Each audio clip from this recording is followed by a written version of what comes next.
Good afternoon, guys. Welcome back into my channel. So in this lab, we're going to talk about MFA with AWS. So MFA, we stand for multi-factor authentication. MFA for IAM. AWS multi-factor authentication MFA is an AWS identity and access management IAM best practice that requires a second authentication factor in addition to username and password signing credential. You can enable MFA at the AWS account level and for root and IAM user you have created in your account. So AWS is expanded eligibility for its free MFA security key program. Verify your eligibility and order your free MFA key. So if you want to, you would just click here and learn that. Now, with MFA enabled, when a user sign in to the AWS Management Console, which is this account here, once you log into this, so it says that they are prompted for the username and password, something they know, and an authentication code for the MFA device. So something they have, or if they use biometric enabled authentication, something they are. So taking together these factors improve security for your AWS accounts and resources. So we recommend that you require your human user to use temporary credential when accessing AWS. Your user can use an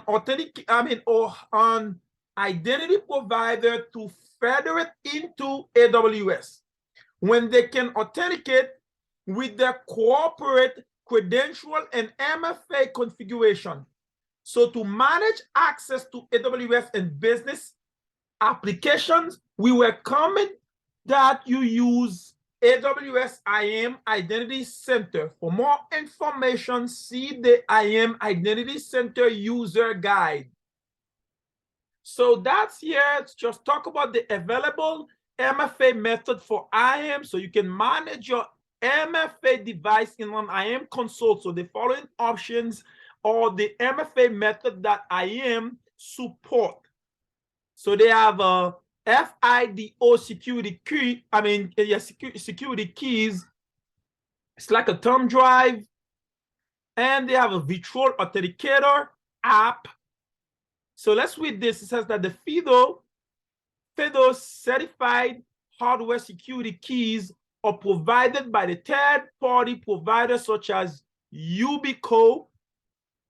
The FIDO appliance maintains a list of all FIDO certified products that are compatible with FIDO specifications. FIDO authentication standards are based on public key cryptography, which enable strong phishing resistance authentication that is more secure than passwords. FIDO security keys support multiple root accounts and IAM user using a single security key. So the other option is virtual authenticator app. So virtual authenticator app improves the time-based one-time password, which is TOPS algorithm, and support multiple tokens on a single device. So virtual authenticator are supported for IAM user in the AWS Gov Cloud US regions. And in other AWS region, for more information, you could click here and find out. So let's just talk about like whether if you use it Android, these are the couple of the app you can download. FIDO, Authenticator, Duo, Mobile, LastPass Authenticator, Microsoft Authenticator, Google Authenticator, and Symantec VIP, and the iOS, you could use those ones too as well. So this is pretty neat. So by the way, let's just go ahead and jump into the AWS portal, and then we could set some IAM policy and use the MFA authentication demo. So here, let's say if you on the dashboard here, all you got to do is just go down here to account settings. You click here. And as you click on account settings, you'll see here, it says that, password policies, configure the password requirements for the IAM user. So these AWS accounts use the following custom password policy. So it says password minimum is 8 length, so 8 characters, and the password strength, it does not require, and the other requirements, never expired password. Now, if you go down here, it says that security token services, which is STS, so session token from the STS endpoint, AWS recommends using with regional STS endpoints to reduce latency. So session token from the regional STS endpoint are valid in all AWS regions. So it don't matter what region you are in, the STS will still be available and used on your behalf. So if you use regional STS endpoint, so no action is required. Session token from the global STS endpoint with this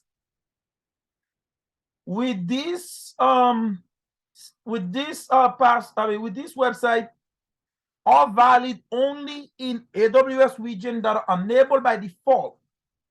So these are the different endpoints here on multiple regions. So now for the password policy, you could go here and hit edit. And here you have two options. So you have the password policy IAM default. It says that the default password requires for IAM user. And you have a custom one too. So now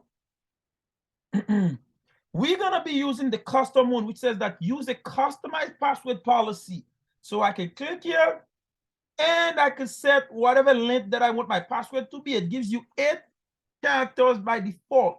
Now the password strength, if I want to, I can click here. I could select requires at least one uppercase letter from the Latin alphabet, which is start from A to Z. Now, again, if I want to, I could require at least one lowercase letter from the Latin, the same from A to Z. I'm sorry. Now, the third option here says that require at least one number. I can click that too. So that's just to make this more alphanumeric. Yeah, that's the word for that. Now, if you want to, you could select require at least one non-alphanumeric character, which down here all these symbols and stuff. So I will click that too as well. Now the other requirements is that you could turn on the password expiration. So once you do that, it could tell, like, you could set up, like, say, like if you want your password to be expired every week, that's gonna strengthen your environment. Say for instance, if someone were to like shoulder surfing, and if someone were to discover the password of somebody else's, now they could use this password for just about a week, or they could use this password just for about a month, even though that having this password for this period of time could cause a damage for your company. But luckily that if you set a policy that every week the password have to be changed, this could be an opportunity to strengthen your password, your environment, and change the password as you have to every week. or every month or every 3 weeks. So this is, I would recommend this is something that I would definitely recommend that you guys select too as well. Because if you want an environment whereas your password could be expired and you have to reset your password in a scenario whereas if someone knows your password, they will know it just for a moment because after a certain period that you set these to, the password will be expired and they will no longer have the password. So Is there something else I can help with? I'm sorry, Siri, never mind. It's all good. All right, so I'm sorry. Again, Siri was talking here. All right, so you could say, I would select that too. Let's say, for instance, I could say we set my password for the sake of this demo, let's say every week. Now, you could say like turn on expiration password. So every week my password will be expired. Every 7 days, let's say 7 days. Now the password expiration requirement, administrator reset. I don't want to do that.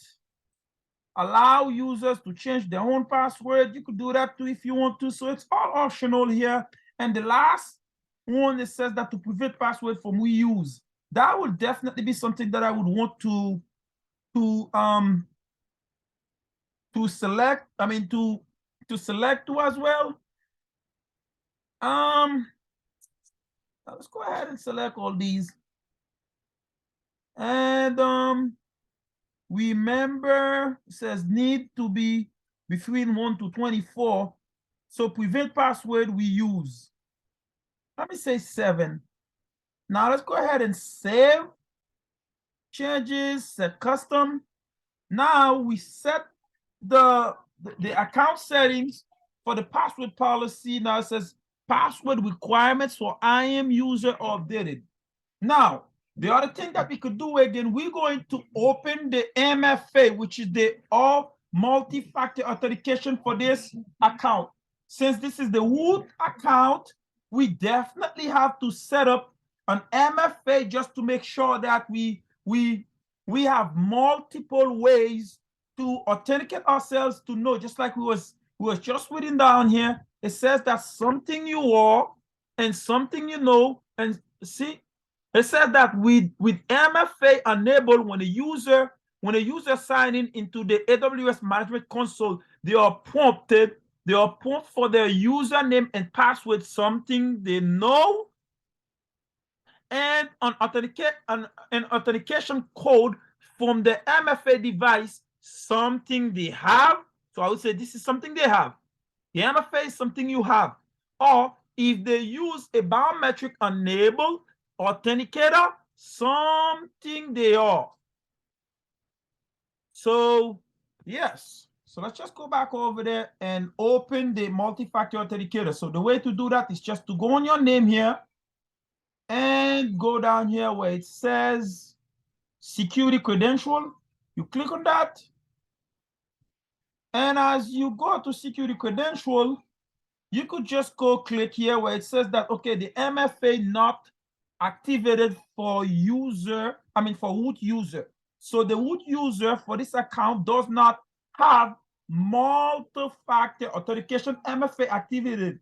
So activate the MFA to improve security for this account. So I'm gonna go ahead and do that. I will click assign this. Now you have multiple options that you could select. It says that to specify the MFA device name. Bang, bang, bang. So you have select MFA device. Okay, let me go ahead and give it a name. I would say my phone. I can give it this name. Now I can select on, says select an MFA device to use in addition to your user account and password whenever you need to authenticate. You have 3 options here. You have authenticator app, you have security keys, and you have hardware TOTP token. So you could select any one of them that you like. But as for me, I'm going to use the authenticator app. and I could click next. Now, if you see where it says that set up your authenticator app. So you could install a compatible application such as Google Authenticator, Duo, Marble, and RT app, and other mobile device on your computer. You could install that on your computer, but as for me, I already have that on my phone, so I'll just go ahead and click show QR, and I can go to, just a second. I can just go to, sorry. I could go to my phone if you already have the app on your phone, and you could just scan this barcode.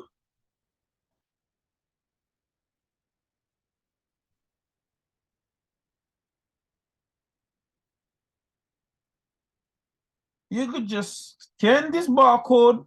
So there we go. I scan this barcode and I have that here. So now down here it says that to fill in 2 consecutive code from your MFA. So I have the first one. I'm going to type it in 069. And when the second one is generated, I'm going to type that into as well. So I'm using the authenticator. It's any app that you want to download. It's either you want to download it off your phone or your computer, whatever that you'd like. Now this is the second one, and I can just click add.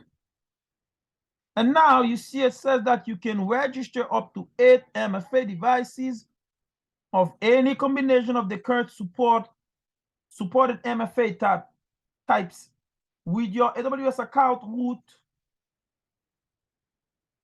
With multiple MFA devices, you can only need 1 MFA device to sign in into the AWS console or create session through the AWS CLI, which is command line interface, with that user. Okay, so now let's test our MFA since we already set that up into our account. Now, if I were to just refresh this. So it's set up now. Now, if I were to sign out for my account, let's say I sign out, and let's say I'm logged back in. Now, there we go. If I put on my, see now it's asking me for this, for the MFA code. Now, my MFA code is this as follows. You got to go on your phone and pick that up and submit. Now, there we go. I sign in. So guys, thank you so very much for following along with me. I appreciate you guys for taking the time to just, watching this. So stay tuned for more interesting videos. Now this video was about to set up a multi-factor authentication and how to go to your account. Sorry. How to go to services. See all services. Just need to go to, let's just go to IAM. So if you go here, just remove those, since I was just doing this for this lab to show you how to secure your account and password. I can leave the MFA, but as for this, I don't wanna, I don't wanna have to keep reset my password. But if you work for a company, especially if you work on the IAM side, if you wanna, robust the policy of your company, so I would definitely recommend that you use these just to be on the safe side. So thank you so very much for following along. Stay tuned. I'll see you in the next lecture and lab. Bye-bye.